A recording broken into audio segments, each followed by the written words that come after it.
wiiki ewedde wabaddewo okulabula mu ggwanga erya Tanzania. Bwe tugendako mu ggwanga erya Tanzania, wiiki ewedde wabaddewo okulabula nga okwekalakaasa bwe kwera okubeera nga munnange kuddamu mu ggwanga lino erya Tanzania ku Uhuru Day. Uhuru Day lwe lunaku olwa independence e Tanzania, lwe lunaku munnange lwe baafunirako obwetwaze. Kakati munnange bino byonna byasoose kubeera mu ngeri ya kulabula, era nga omuntu yeebuuza nti essaawa eno ki ekiri e Tanzania, ki ekiriyo, okwekalakaasa kutandise oba? Tuula munnange nkunnyonnyole ekiri mu ggwanga erya Tanzania. Yabadde security alert ku Monday, nga okulabula bwe kutyo munnange okwetooloola eggwanga ku kye baatuumye National Wide Anti-Government Protests, era nga zino zaabadde zisuubirwa okubeera nti munnange ku lunaku olwokutaano Desemba nga 5 nti we zaabadde zirina okubeera nga zitandika, era nga munnange kino bwe batyo nga basuubira okuba nti kigenda kuba kyolekera ku lunaku z'omwezi nga 9 Desemba, olunaku olwa Uhuru oba Independence Day yaabwe lwe bagikwasaganya. Kakati munnange alaati eno yapostingiddwa ku mukutu ogwa X, era nga ne kiraga ekifaananyi nti abantu bandiddamu okwegugunga nga bawakanya effugabbi okukosa ne Samia Suluhu okusiba abaali badde bamuvuganya abalimu omuzinzi, n'atuuka okwerangirira nti amenye mu jjenje ekkalu mu kalulu akaakwasaganyizibwa nga October 29, 2025. Kakati wabaddewo ongoing calls for national wide anti-government demonstrations December nga 9, naye nga bano bagamba babadde batutegeezezza nti zanditandika ng'ennaku z'omwezi nga 5 December. Kiba kitegeeza nti tukyabuzaayoko ennaku. Kati bagambye nti tebagenda birinda ebinaku z'omwezi nga 9 ku Uhuru Day, babadde balina kubeera nga batandika ku lunaku lwa 5. Bino byonna munnange nga biri awo, jjukira nti African Union yo mu ntandikwa nti ebadde ekuba ennyo ebituli mu kulonda okwali e Tanzania eyo, era nga bagamba nti election observation mission eya African Union nti bano abaali basindikiddwayo okubeera nga bakola nga bakalabalaba ku lwa AU African Union bagamba nti baatunuulira ebintu bingi nnyo ebyali bitakwatagana about staffing. Mwalimu okubba obululu, ng'oggyeko okubba okw'engeri kwonna, naye nga n'obululu muganda wange babukakaatika mu bubokisi busobole okuwera Samia afune bungi nnyo, okuggyako intaneti. Aba African Union bagamba nti okuggyako intaneti nakyo kyaliyo, era nga bagamba nti nga okwo kw'otadde n'okuwamba abo be bateebereza okubeera nti balimu lunnabyabufuzi ku ludda oluvuganya. Kati kino munnange ne kireetawo okucompromisinga integrity eya process yonna. Kaakati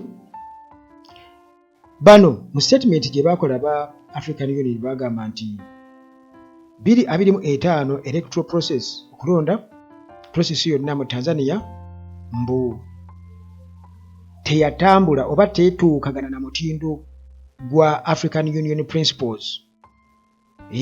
Era bagamba nti bano aba African Union nga bastatinga nga bagamba nti wandibaddewo oba oli awo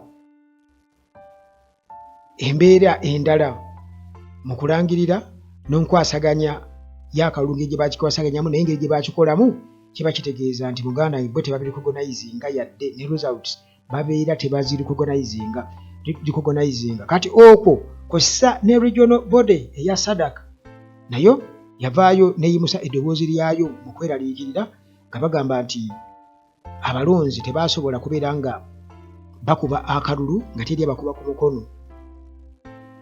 Kale kitegeeza nti munnange akalulu kaalimu irregularities nnyingi nnyo ne violations. Kale statements zino okuva eri African Union, okuva European Union, okuva eri SADC bonna nga bakondeminga brutal state violence bwe batyo ne bayita ne basaba accountability wabeewo kwegamba abavunaanibwa naddala mu makkati mu mbeera ey'obunkenke ennyo mu bantu bannansi.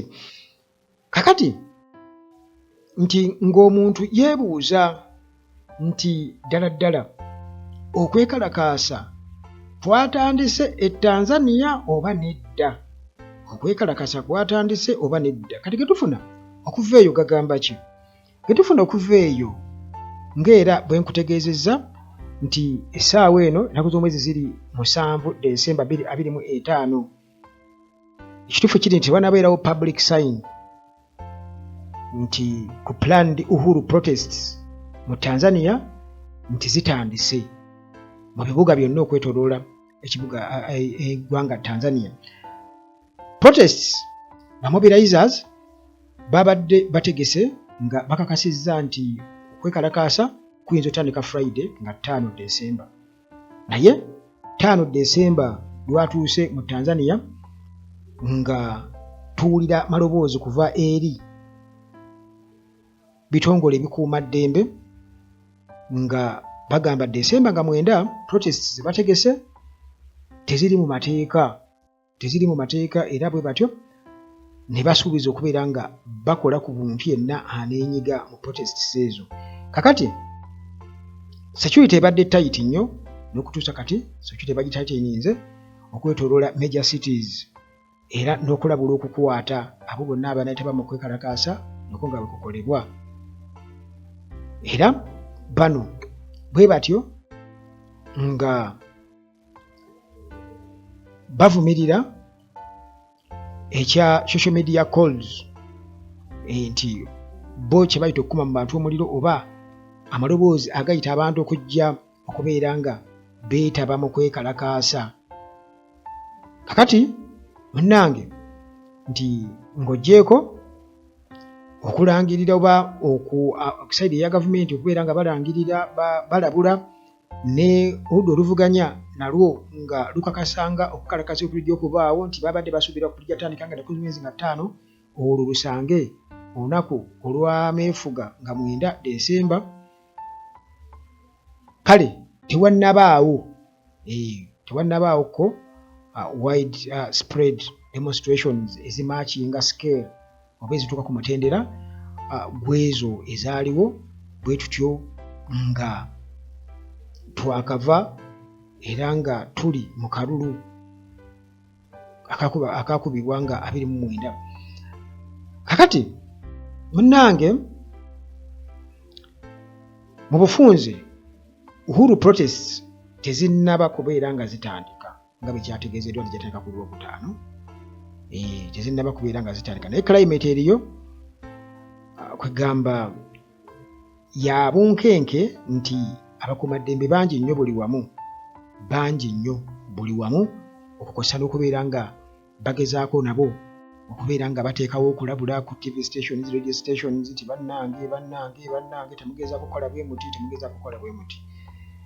Byebyo munnange ebiri e Tanzania. Wabula gwe ky'obamanya mu mboozi yaffe endala tetwagadde kuwanvuya nnyo eno olw'ebizibu bye twaguddeko ebya audio tetumanyi nti oyinza okutukola ekintu ekiwanvu ennyo ate ne weesanga tekikoze tekituuse oba abantu tebakiwulidde.